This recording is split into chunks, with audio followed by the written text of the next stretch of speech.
it really won't be easy to forget yesterday. Ay, ang taray, Doberman.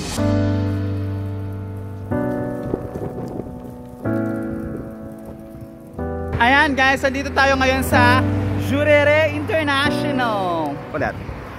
Ayan guys, andito tayo ngayon sa Jurere International with Brad Marlon. Pupunta kami ngayon sa Daniela. Bibisitahin natin ang beach doon at ang mga ganap. Charing!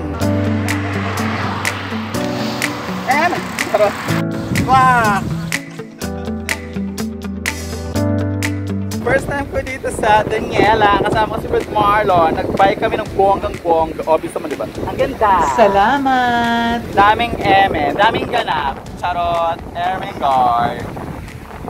So yan, dun pa kami pupunta doon kasi nga baby pa kami. Ayan, dito naman kami ngayon sa other side.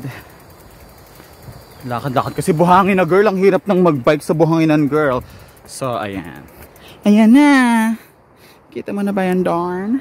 Dito na kami sa dulo. Ito na yung dulo. Kaya Ermehan na. Ayan. Hi ate, kuya. Ayan, ayan. Tak. Walang masyadong ganap. Walang masyadong tao. Kami lang dito na may ano ba tawag dyan? Sailing eme. Parasail.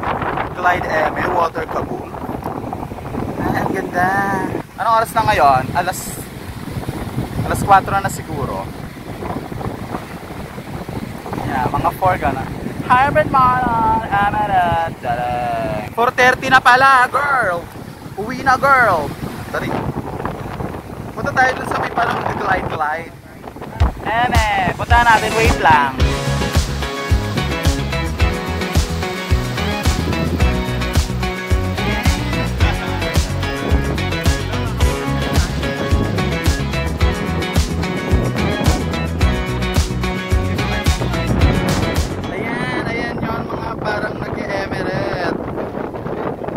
Tawag dyan. Ano ba tawag dyan guys? Hindi kasi nasa ano eh.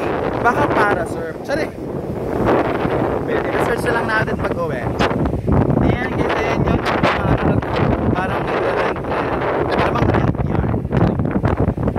Oh yeah. Dito try daw ni Brad Marlon yung para charot. Para charot. Emerald. Ayan. Tanong mo na. Iya ako eh. Portugis kasi. Daring. Ayan, since iniikot natin ang Daniela, dito tayo sa may part na parang ano siya, may mga mangrove eh. Ayan o. Pak.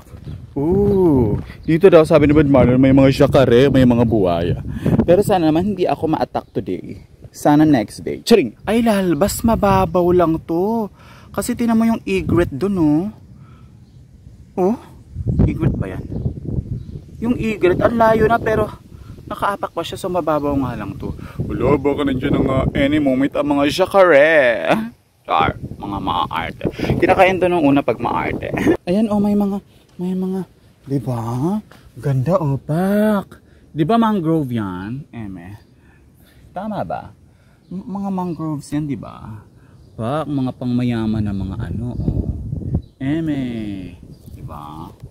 Badern. Sana naman walang buhaya. Please, wag ngayon.